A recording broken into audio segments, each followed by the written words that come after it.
Our word for tonight is this is your history, coming from 1 Corinthians chapter 10 verse 11. Now all these things happen unto them for examples, and they are written for our admonition, upon whom the ends of the world are come.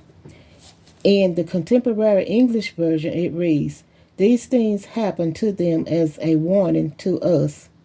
All this was written in the scriptures to teach us who live in these last days. You know, there's a saying that goes, if you want to hide something from a group of people, just put it in a book. Well, the Old Testament is not obsolete. It's not done away with. It's just that certain things in it was specifically for them in that time, the children of Israel. The stories are real. The people are real. And you can find yourself somewhere in there. The writer in Corinthians didn't just write it or led by the Spirit of God just to write it.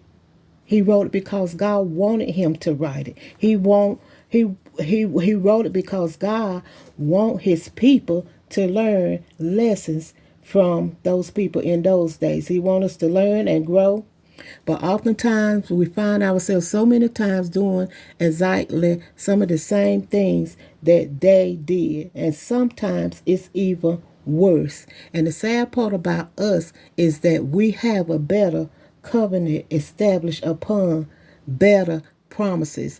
A prime example is the movie The Ten Commandments, which they show on Easter, what they call Easter, how the people played and they rose up to play, where they was idol worshiper. They were doing all types of hideous things that God wasn't satisfied with. He wasn't pleased with.